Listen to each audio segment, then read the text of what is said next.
Welcome to TalentFRED Talk. I'm excited today because I have Dr. Matthew Woods. But first of all, I'm going to share with you, if you haven't seen any of my podcasts, I'm Fred Scott, author, speaker, and more. Been in the space for a long time of education, but I wrote a book called TalentFRED, Unveiling Your Potential.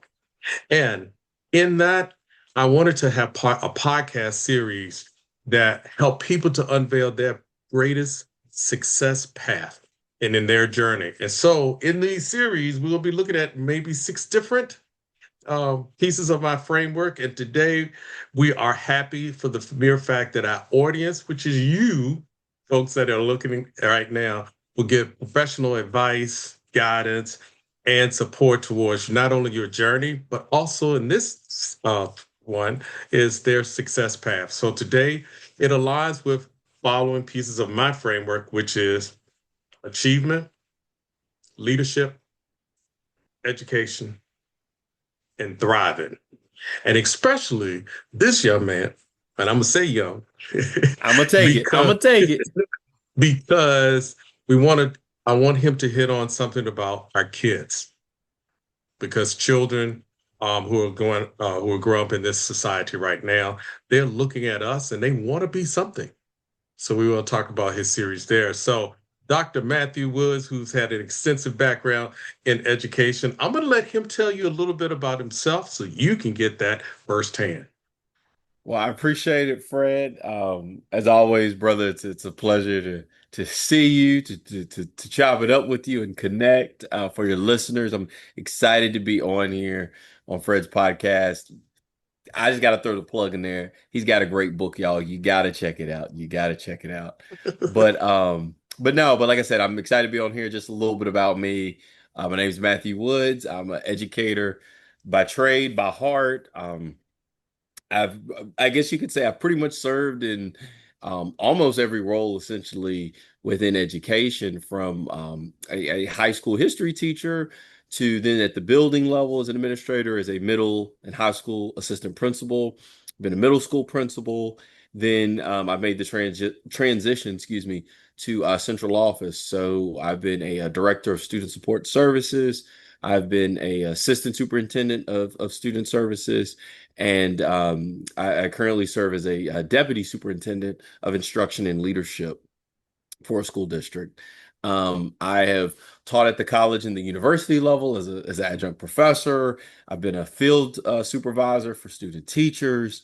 And then I think you could tell by my background in the background, I also consult as well when my busy schedule allows it. So working with different educators across the country, from classroom teachers to building leaders to district leaders, and along the way, my wife grants me the opportunity to actually write some books. I guess in my pastime, y'all, when I don't have to chase around my 2 kids and help with the day-to-day stuff at the house. So that is kind of just me in a nutshell.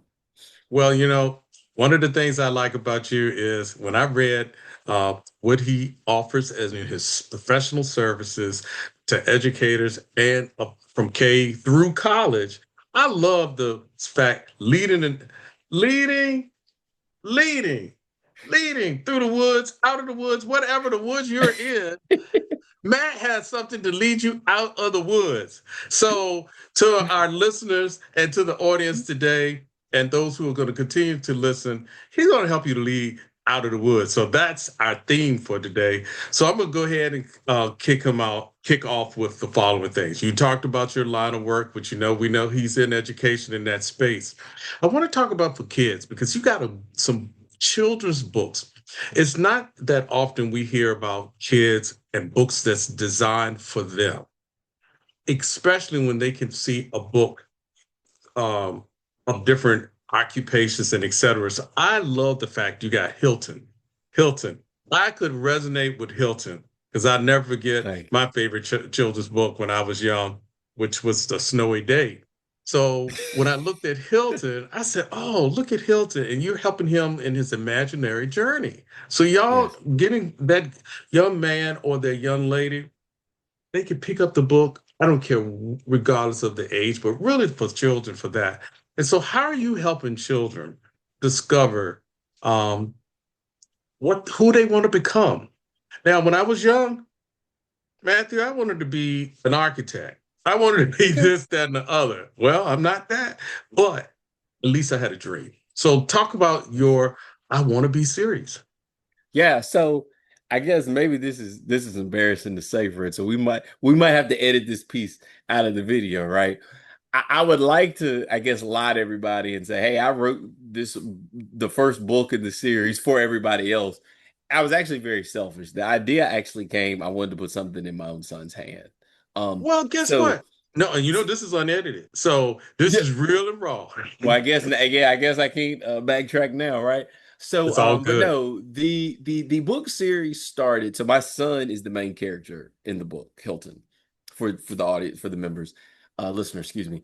And what happened was when my wife and I, decided to have kids, and like I said, I'm an educator by trade. I tell folks all the time, things change when you then start looking at things as a parent. And this is coming from someone who has worked at the time with, thousands of kids throughout my career, from in the classroom to being a principal. And I just noticed how I I like to say, more attuned to things. And I started paying attention to more. And one of the things that really kind of caught my eye was how we started looking at books for our son's, library. I'm that person. Y'all remember, I'm an educator, wife's college educated. So we were like, hey, we want to make sure we have a lot of books around our son. And one thing that I really started paying attention to, and that really bothered me, is that I didn't see books that reflected our family dynamics. So I am African American male. My wife is a white female. So our son is biracial. And I remember being at several stores. I don't want to, throw shade on anything and they try to, ban your podcast, but several high-end stores that sells a lot of books. And I said, I see all these books with families, but I don't see anything that kind of resembles us. And it made me really kind of think about, as my son would get older, how he would feel when people are talking about family dynamics, when they talk about, positive imagery of role models and so forth, and he doesn't see anything that he can potentially relate to. And I remember it bothered me a lot. So I would say stuff to my wife. So fast forward to Father's Day coming up. By this point, my wife had my son, now he's born. And she bought me one of those books where you can send in your names, like the characters, like, this is Matt, this is Hilton, this is Fred. So she gave me the book, y'all, and my wife, and I know if she's listening, she was super excited about it. She was all excited. Hey, babe, look, I got you this. And I remember looking at the book, and the first thing I said, Fred, was, that don't look like me. He look like a model. He ain't got these bags under his eyes, staying up all late with this kid and do. I was like, this don't look like me. So probably was the wrong, especially folks out there who are married, or and guys who try to get married. That's probably the wrong thing to say to your loved one. And wife got mad at me, and was kind of, I remember, made a comment, well, if you don't like it, you go out there and just write your own book. And I remember I was like, yeah, I will. Stormed out trying to act all big and bad. And all joking aside, I remember I sat down at our kitchen table, had my notepad there, and the idea just came to me. Like, There you go. I will write my own book. I think I can do this. And that night, I remember I sketched out the first six titles, if I remember correctly. Yeah, first six, seven titles. I knew I wanted Hilton to be the main character. I even sketched out roughly how each book starts. So each book starts, for the listeners, where he's sitting on my lap in his room. And it pretty much starts out, every night, I imagine what I want to be. And I remember, Fred, it just kind of flowed to me. And it flowed like, okay, so what does he want to be?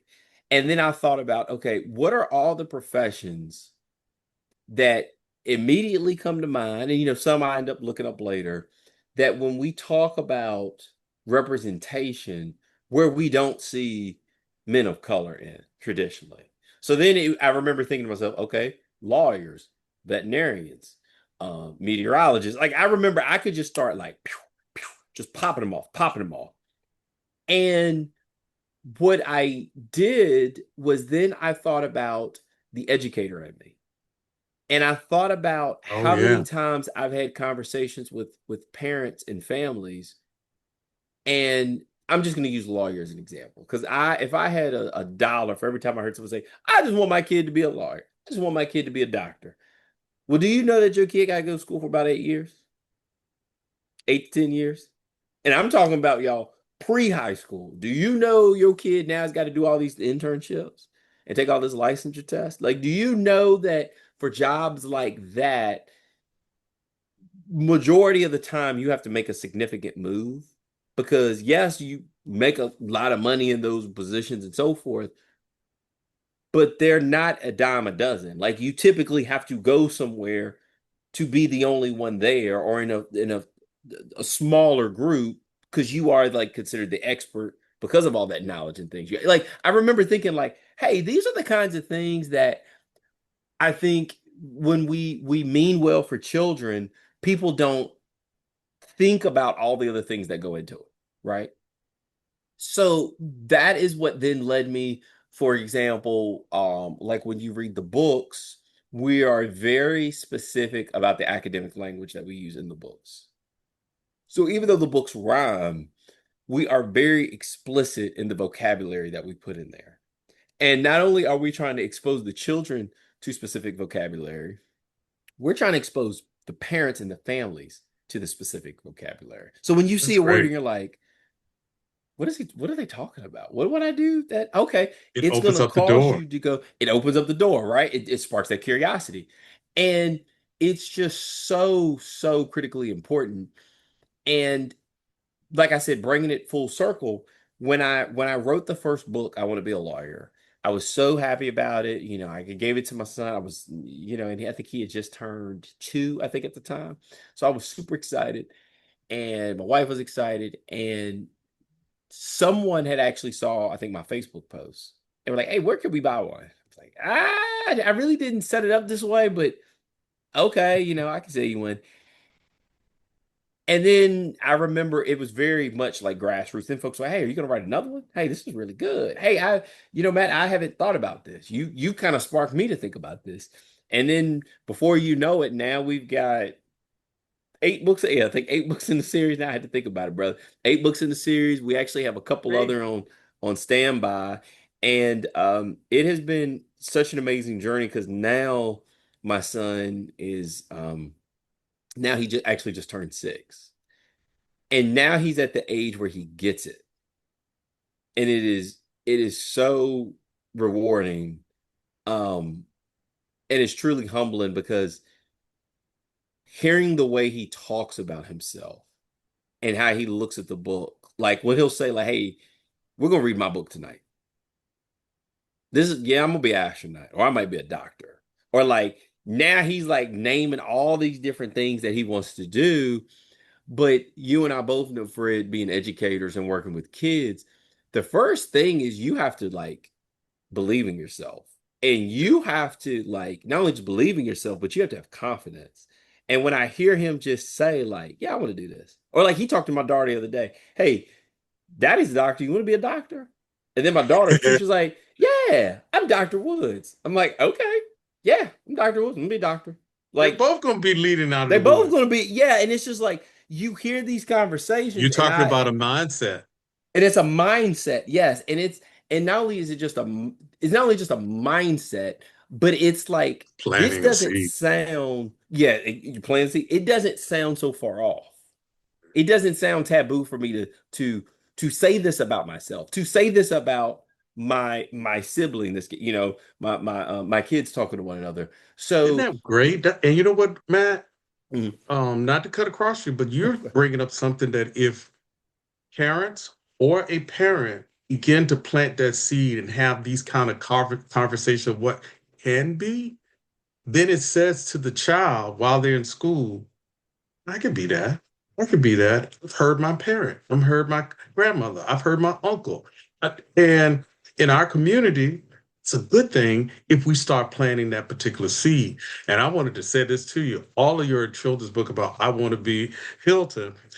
Audience, if you want to get those before we get off of this topic, go to www.meet-hilton.com or go to Yes. Leading Out the Woods and he'll take you right to it. But it's good to hear you say that. So the Appreciate it. question I have for you is I love the fact of the impetus of how it got started because books do come from a personal place. Hmm. And you were like, I didn't see anything. And guess what, Matt? When I was in school, I didn't see anything either. And so when I saw a snowy day sitting on this shelf in the library, I was like, that's me. Hmm. And no one talked about that character too much. But here's what's great about you and your wife. And now they're talking about the characters. Other people, I assume, are talking about with their kids through your book, um, what they could possibly be. Even though we all know careers are constantly changing, a lot of things are constantly changing, but you getting them to set at least, I can be a doctor, I can be this, be that, I could do this, that, and the Right. other. So have you heard from other people who talked about the I Want to Be series? What do you mean, like other people who are like interested Um, in it, or? yeah, or bought the books and gave you kind of, Oh, yes, yes. Like there you go. it's been a variety of folks. It's been very interesting. It's been, educators have reached out to me who've been like, "Hey Matt, this helped us have great conversations with our kids, with our students."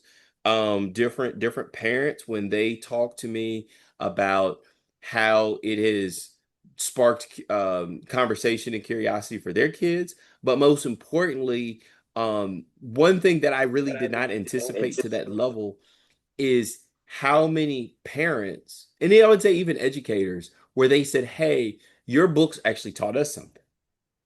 There you Your go. books actually made us say, man, if I really want my kid to do this, this is what I need to do to support them." Or now I know the proper conversations and things I should be nudging my kid along or children along to if they want to do this.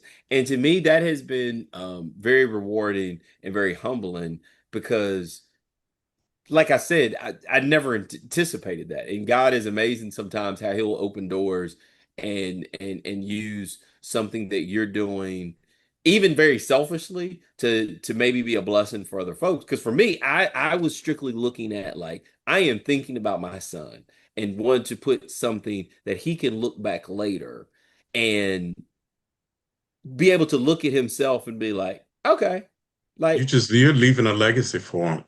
yeah. So it, That's it has been, transcending beyond you. And guess what, Matt? Here's one of the things I picked up the vocabulary. yeah. It is so important to have the vocabulary. I remember my daughter used to read a lot and she said, Dad, what does this word mean? I tried to pick it up through the language of the sentence. However, I'm really wanting another format of the language. So that's conversation and it's building vocabulary, it's building Right. context. And Matt, your series is definitely doing that. I want to say it to the audience because we got 5 more minutes because I don't want, if you want to lead your child for themselves to have a positive image, especially our boys and our girls, but especially our boys to figure out who they are, but most of all, feeling good about themselves.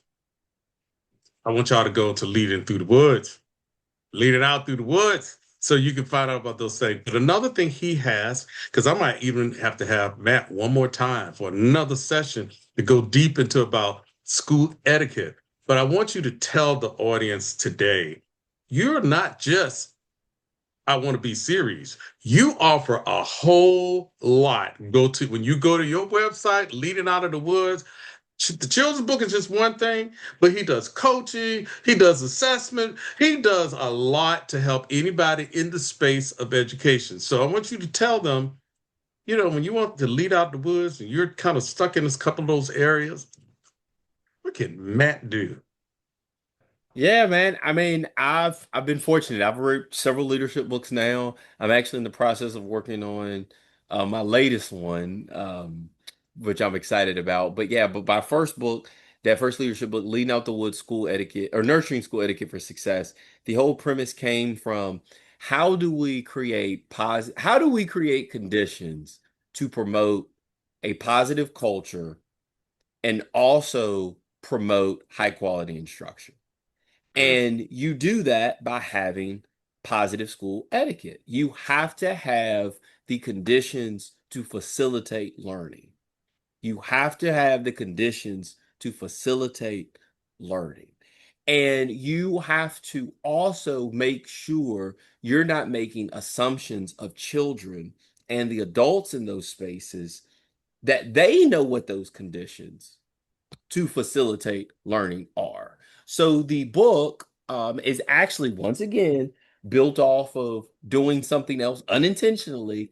It was me actually doing a PowerPoint talking about the work I did when I was a principal and showing people how we built out what I call these behavior expectation plans and how we put an emphasis on the same way we talk about students knowing the vocabulary from an instructional standpoint. Well, I need to make sure you know the vocabulary from a school etiquette standpoint. So, for example, making sure that my teachers understood and my students understood the difference between defiance and insubordination, for example. mm. And I was shocked at the amount of educators out there who don't know the difference. But what it led me in the conversation with my folks is to realize, hey, every time you're getting upset at a student saying you're being defiant, you're being insubordinate, and you all don't even know what the definitions are, hey, we need to take a hard pause. And we Uh-oh. need to talk Just about, stop and say, look. let's talk about what defiance means. Okay. Defiance is not following the directive. Okay. Well, insubordination is not following the directives of an authoritative figure. So who are we defining as authoritative figures? Well, Dr. Woods, it's us, the teachers, you, the principal. Okay, well, Mm, what about the custodians? Oh, mm. yeah, yep. What about the secretaries? What about the instructional aides? So it led to high quality conversations that really started to impact our school culture and made sure that, hey, everybody who is giving you a positive directive, children, is a person of authority here and they care about you and they love you. So you're just being insubordinate across the board. And we have to cut that out. So it, like I said, not to beat a dead horse senseless, but the book was me taking the work, taking a PowerPoint that I did at several presentations. Folks like, Doc, And this is great. You should write it in a book. Okay, wrote it in a book. Well, then they were like, man, these terms, these school etiquette, these 26 terms, you should make flashcards for it. Okay, let me figure it out. Then we came out with the flashcards. Hey, Doc, can we see those y'all hear expectation that? plans? Because these expectation plans would be good. I want to use them with my school. Okay. Then we started making the behavior expectation plans. So all of the work that I do comes from work that I have done. And I tell folks, I think that's what makes the work in all the different books that I've written and all the different resources I provide so powerful because I tell folks, like, I can tell you how this started. It's not me just thinking this is a good idea. I can tell you to a T within my career. Here is when I did this. Here's the impact that I saw. And here's how I've just provided to you to be able to do the same thing. Well, you know what? You are a talented man. Appreciate it, And brother. in that, and when that talented, I want to say this to the audience today as we wrap up. He has children, folks, so that child can see themselves in the future in something and having that conversation. You also have the experience of saying, and I love the fact you told all of what you've done has been a jump off of your life, your experience, your journey, and it took off from there. Your school etiquette, your collaborative leadership. They got to go to your website. They got to get it. And then if they said, can we get him to? He has a part. He's up on his website said, book a consultant part, book a coaching opportunity. If you want to know more, Dr. Matthew Woods would be more than happy to do so. We'd like to thank our guests today for providing us in this audience the opportunity to hear from you, also to Appreciate it. learn more, to help them in achievement, leadership, education, and thriving from the little ones to the big ones. So thank you for that opportunity today. And I'm happy that everyone, to stay tuned and listen to us in this session. Thank you, Matt. Appreciate it, man. Appreciate it, Fred.